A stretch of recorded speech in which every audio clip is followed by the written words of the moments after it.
ಅರಸರೇ ನಮಸ್ತೆ. ವಿನಾಯಕ್ ಅಂತ, ಕಾಂಗ್ರೆಸ್ ಕಾರ್ಯಕರ್ತ. ಮೈಸೂರು ಚಾಮುಂಡಿ ಬೆಟ್ಟದ ಬಗ್ಗೆ ವಿವಾದ ಆಗ್ತಿದೆ.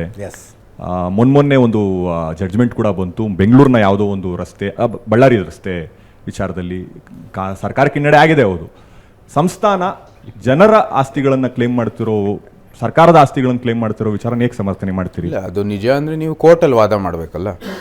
ಚಾಮುಂಡಿ ಬೆಟ್ಟ ಅದು ಜನರಿಗೆ ಅಥವಾ ಸಾರ್ವಜನಿಕರು ಸೇರಿಕೆ ಅಥವಾ ಸರ್ಕಾರಕ್ಕೆ ಸೇರಿದೆ ಅಂತ ನೀವು ಕೋರ್ಟ್ನಲ್ಲಿ ವಾದ ಮಾಡಬೇಕು.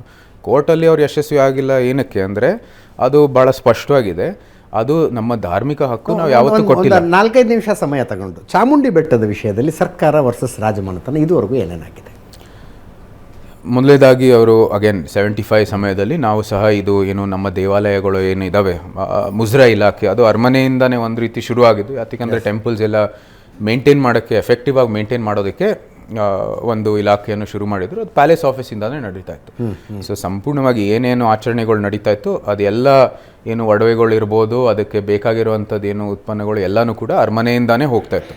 ಈಗ ಮೇಲ್ಕೋಟೆಯಿಂದ ಏನು ವೈರ್ಮುಡಿ ಇರ್ಬೋದು, ರಂಗನಾಥ್ ಏನು ಶ್ರೀರಂಗಪಟ್ಟಣದಲ್ಲಿ ರಂಗನಾಥ ಸ್ವಾಮಿಯ ಒಂದು ಏನು ಆಚರಣೆಗಳಿರ್ಬೋದು, ಶ್ರೀಕಂಠೇಶ್ವರಲ್ಲಿ ನಡೀತಾ ಇರುವಂಥದ್ದು ಆಚರಣೆ ಇರ್ಬೋದು, ಬೆಟ್ಟದಲ್ಲಿರೋದು, ಮತ್ತು ಮೈಸೂರಲ್ಲಿ ಸುತ್ತಮುತ್ತ ಇರೋ ದೇವಸ್ಥಾನದೆಲ್ಲ ಇರ್ಬೋದು, ಎಲ್ಲನೂ ಸಹ ಈ ಆಫೀಸಿಂದಾನೇ ನಡೀತಾ ಇತ್ತು. 75 ಆ ಸಮಯದಲ್ಲಿ ಏನು ನಮಗೆ ವಿಶೇಷವಾದ ಹಕ್ಕೆಲ್ಲ ಏನಿತ್ತು ಅದೆಲ್ಲ ರದ್ದು ಮಾಡಿದ ನಂತರ ಆವಾಗ ತೀರ್ಮಾನ ಮಾಡಿತ್ತು, ಇಲ್ಲ ಇದು ಮೇಂಟೆನೆನ್ಸ್ಗೋಸ್ಕರ ಇದು ಒಂದು ರೀತಿ ಸರ್ಕಾರ ಇದರಲ್ಲಿ ಒಂದು ಪಾತ್ರ ಇರ್ಬೋದು ಅಂತ, ಅದು ಅನುಕೂಲ ಆಗುವಂಥದ್ದು ಅಂತ ಆವತ್ತಿನ ಅಭಿಪ್ರಾಯ. ಅದಕ್ಕಾಗಿ ಪ್ಯಾಲೇಸು ಟೆಂಪಲ್ಸ್ ಎರಡು ಕೂಡ ಒಂದು ರೀತಿ ಮೈಸೂರು ಪ್ಯಾಲೇಸ್ ಪ್ಲಸ್ ಟೆಂಪಲ್ಸ್ನ ಮೇಂಟೆನೆನ್ಸ್ಗೋಸ್ಕರ ಅವರು ಕೊಟ್ಟಿದ್ರು. ಅದು ನಿಜ. ಆದರೆ ಅದು ಕೋರ್ಟ್ ಆಗಲೇ ಹೇಳಿದೆ ಇದಾಗಲ್ಲ ಅಂತ, ಅವ್ರಿಗೆ ಪುನಃ ಕೊಡಬೇಕು ಅಂತ. ಸಿಮಿಲರ್ಲಿ ಅವರು ಏನು ದೇವಸ್ಥಾನದ ವಿಷಯದಲ್ಲಿ ಅದನ್ನ ಅರಮನೆ ವಿಷಯದಿಂದ ವಿಭಜನೆ ಮಾಡಬೇಕು ಅಂತ ಹೇಳಿದ್ದಾರೆ.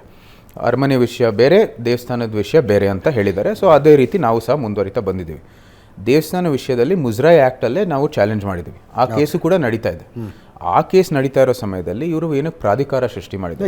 ನಮ್ಮ ಚಾಲೆಂಜು ನಡೀತಾ ಇದೆ. ಕಾರ್ಯಕರ್ತರ ಪ್ರಶ್ನೆ ಇದ್ದದ್ದು ಸಾರ್ವಜನಿಕರಿಗೆ ಸೇರಿದ ಆಸ್ತಿಯನ್ನು ಸಾರ್ವಜನಿಕರು ಕ್ಲೇಮ್ ಮಾಡ್ತಿದ್ದೀರಿ. ಅದು ಸಾರ್ವಜನಿಕರಿಗೆ ಸೇರಿರೋದು ಅಂತಾನೆ ನಾವು ಇಲ್ಲ ಅಂತ ಹೇಳ್ತಾ ಇದೀವಿ. ನಮ್ಮ ವಾದ ಇರೋದು ಅದೇನೆ. ಪ್ರಜಾಪ್ರಭುತ್ವ ವ್ಯವಸ್ಥೆ ಅಲ್ಲ, ಒಂದೇ ನಿಮಿಷ, ಪ್ರಜಾಪ್ರಭುತ್ವ ವ್ಯವಸ್ಥೆಗೆ ಬರ್ತೀನಿ. ಪ್ರಜಾಪ್ರಭುತ್ವ ಇರ್ಬೋದು, ನಮ್ಮ ಧಾರ್ಮಿಕ ಹಕ್ಕು ಯಾವತ್ತೂ ಬದಲಾಯಿಸಿಲ್ಲ. ಧಾರ್ಮಿಕ ಸ್ಥಳಗಳು ಇನ್ನು ಧಾರ್ಮಿಕ ಸ್ಥಳನೇ.